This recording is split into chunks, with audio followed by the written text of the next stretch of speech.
If the political leadership does not set good examples, citizens will never be, they would never be upright. In every ministry, department, and agency, there are procedures. When there is breach of those procedures that lead to transparency and accountability, it should be met with sanction. Hello and welcome to Transparency Files, the weekly television program of the ICPC. I am your host, Murna Barnabas Atiae. Corruption remains one of the biggest obstacles to Nigeria's progress. While agencies like the ICPC play a vital role in enforcement, lasting change depends on one crucial factor: political will and ethical leadership. Political will means more than rhetoric. It's the sincere commitment by those in power to uphold the rule of law, act with integrity, empower anti-corruption institutions, and lead by example, both in public and private life. In today's edition, we explore how visionary leadership, clear policy direction, and genuine accountability from the top can reshape institutions and rebuild public trust. When leaders model transparency and enforce laws fairly, they create a culture of accountability that inspires change at all levels. But first, let's join Ruth Awodi for this week's top anti-corruption highlights. It's over to you, Ruth.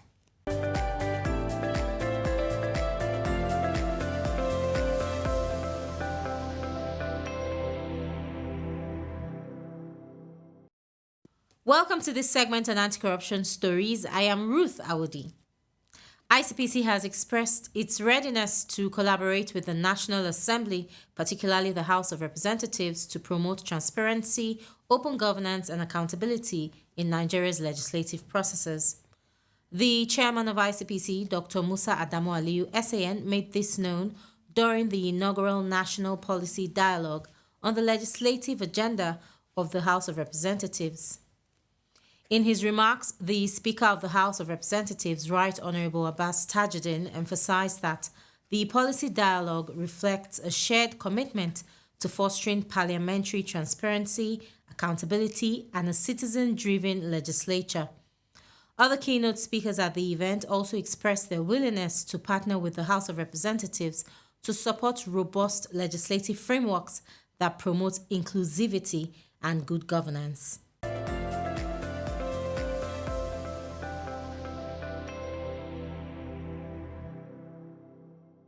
In another development, the chairman of ICPC, Dr. Musa Adamu Aliyu, SAN, has reaffirmed the Commission's commitment to enhancing international cooperation in the fight against organized immigration crime through a deepened partnership with the British Home Office. This reaffirmation was made when a high-level delegation from the British Home Office International Operations Team paid a courtesy visit to ICPC headquarters in Abuja. The chairman of ICPC, Dr. Musa Adamu Aliyu, SAN, represented by the Secretary to the Commission, Mr. Clifford Okudiri Oparodu, DSSRS, emphasized that the Commission remains open to meaningful and strategic partnerships to combat all forms of corrupt practices, including transnational crimes such as immigration-related offenses. The British delegation, led by its international liaison officer, Mr. Cora Oakley, explained that the visit aimed to update ICPC on the current focus and strategic direction of the Organized Immigration Crime Unit, OICU. The visit concluded with a mutual commitment to build on existing successes and strengthen the operational and strategic ties between the two countries in their shared mission to combat corruption and transnational organized immigration crime. That will be all on this segment. Transparency Files continues with Murna. Stay with us.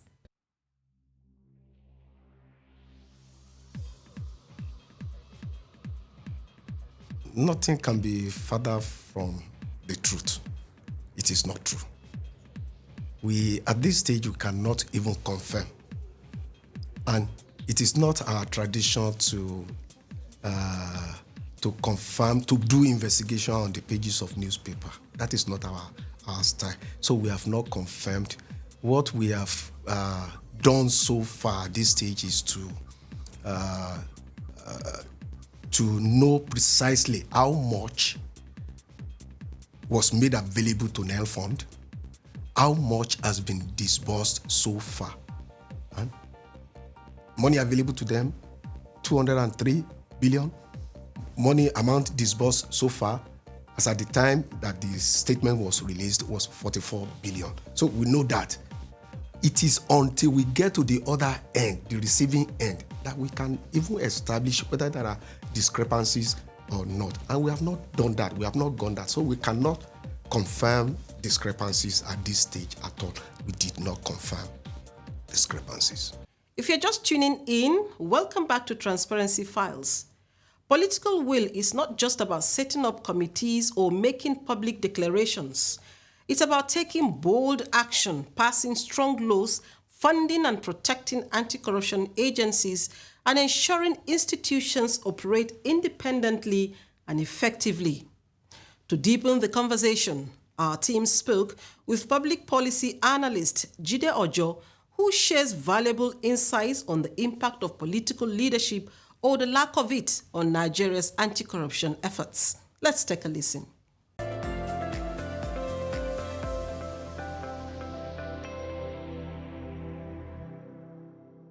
Political leadership has played both role. It has enhanced and it has impeded. And this is because while it is the political leadership that set up the agency and other agencies that are helping in the fight against corruption, some of these agencies have also been impeded through different means.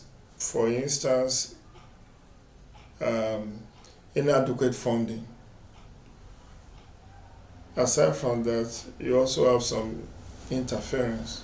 It's one thing to have these agencies established, it's another thing to ensure that they are well resourced. And those who are expected to do this work are the political leadership. They are the ones that will pass the budget, they are the ones that will provide the funds, they are the ones that will appoint people that will drive the process. So enhance performance of the anti-corruption agency, you then have to ensure that they are well resourced. And when I mean well resourced, you have to provide make adequate budgetary allocation, personnel, equipment, office space.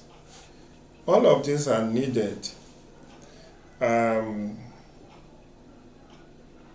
The other thing is for the judiciary to also assist by ensuring that they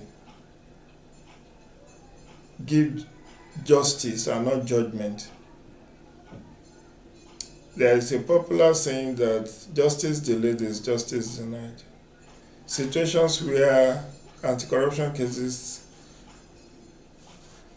go on for almost a decade in some instances has been very unhelpful because it serves as a drain on the mega resources of the agency. If the political leadership does not set good examples, citizens will never be upright, because there is a popular adage that it is the front horse that the back one used to pace. It's from the citizenry that the political leadership emerge through elections. So it starts from our electoral integrity. With credible elections, with credible leadership, with people in office who are there to sacrifice, not to make wealth for themselves. But in our own climes here, the luxury, the the perks of office that our political class enjoys has made it a do or die political process where people will kill and maim to emerge victorious at elections. So we need to also look at the reward system for the political offices.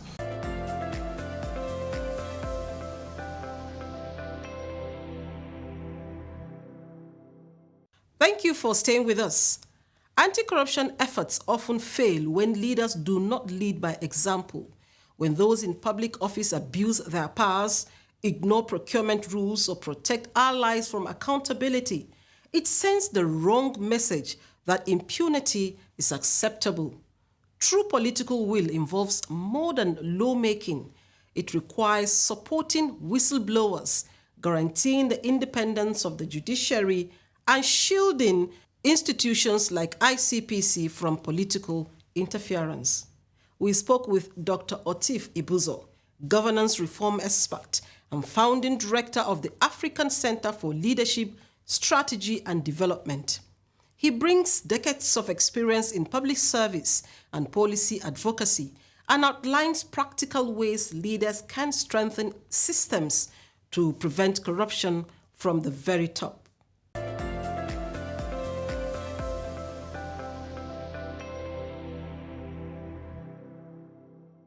The challenges of transparency and accountability in government is a long one, and the problem of corruption is as old as humankind, which is lack of transparency and accountability.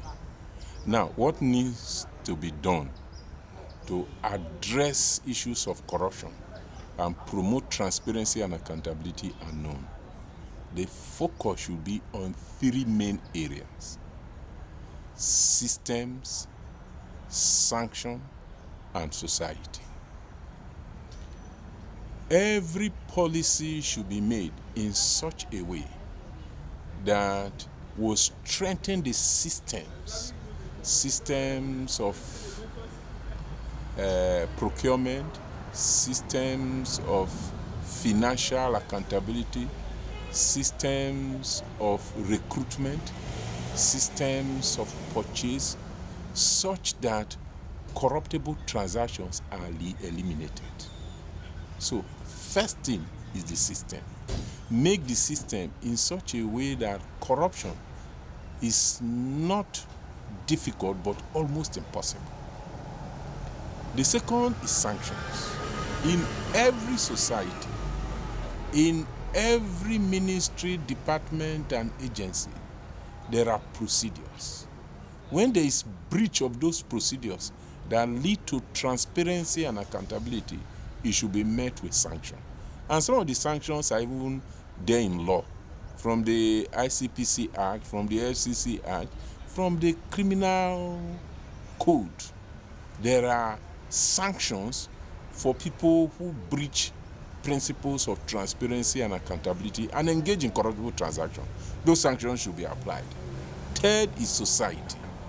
That is the 3S: systems, sanction, and society. The society should be organized by leaders in such a way that corruption is repugnant, corruptible transactions are not celebrated, so that not a situation where people even go to jail and when they come back, they do Thanksgiving and people so as will be to celebrate with them.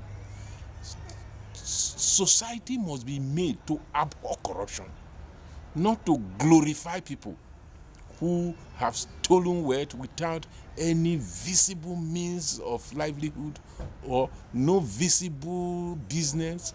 They don't produce any goods, they don't deliver any services, yet they are opulently rich and celebrated in society with chieftaincy titles and high places in all places of celebration. So when these three things are done, when all policies are geared towards ensuring that system works well, that there are sanctions for those who breach the rules, and that society abhors corruption, then there will be transparency and accountability in every sector.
Welcome back. It's time for our youth segment.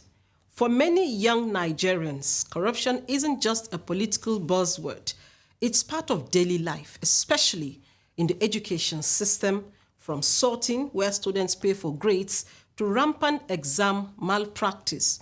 Corruption in academia is undermining the future of a generation. This damages meritocracy and normalizes dishonesty, creating a culture where cheating seems acceptable and excellence is devalued.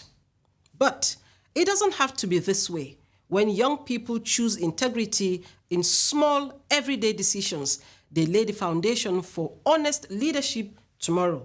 Saying no to bribery in school is the first step towards saying no to corruption in public life. Let's hear what some young Nigerians have to say about tackling corruption in education.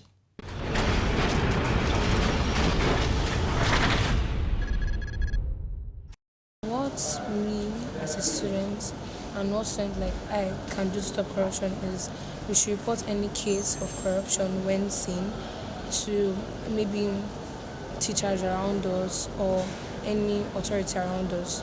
So we can do this by maybe if I see someone in an examination hall where I am or with a group of people and I see someone cheating examination, what I can do is that I'll call the attention of my invigilator and be like, "Ma, please, this student is doing a wrong thing in the exam or she's cheating."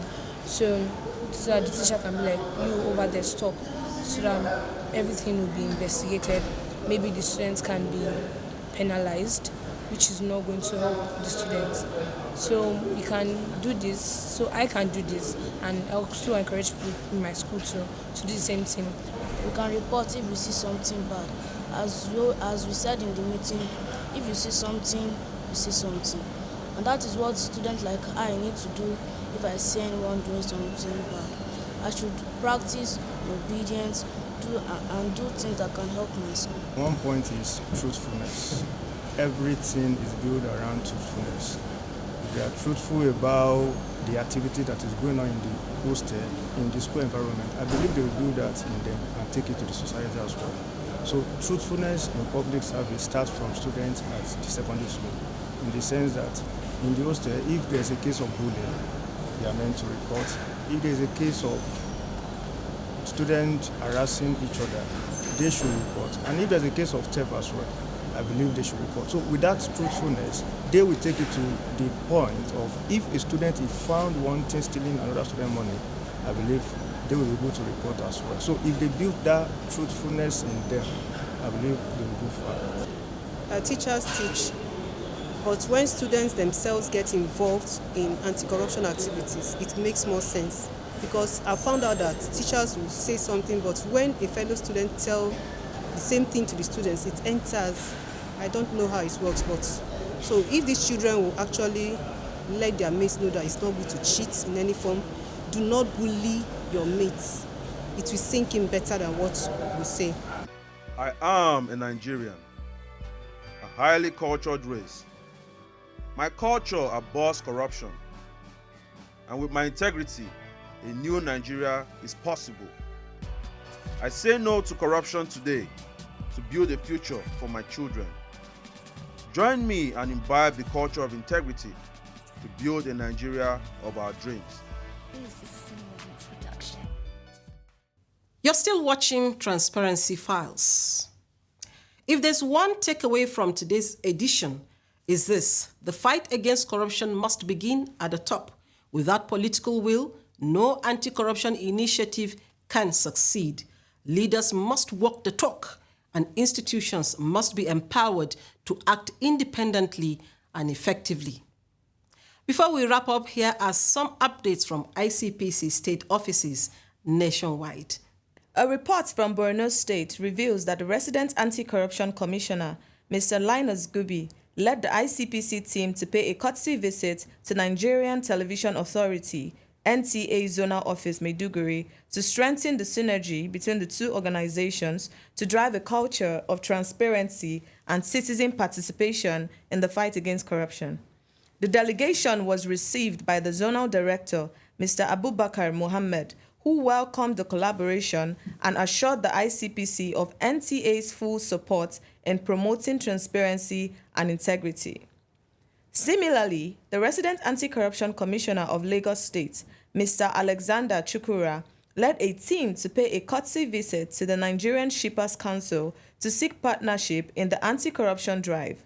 He added that the visit was to explore areas of collaboration with the Council in promoting ethical conduct and institutional integrity across port operations. The delegation was received by the Executive Secretary of the Nigerian Shippers Council, Barrister Pius Akuta, who expressed the Council's willingness to work with the ICPC to improve transparency and accountability in the sector.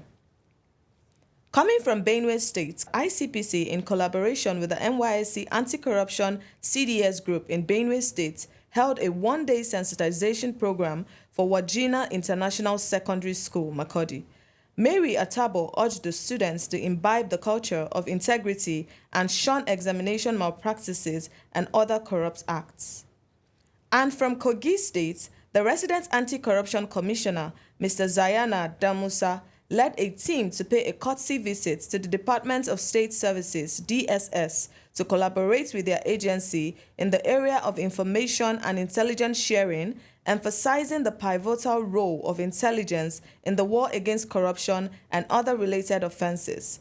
The delegation was received by the State Director, Mr. Tajuddin Adeogun, who pledged his unwavering support to the ICPC to help curb the menace of insecurity in the state and Nigeria at large.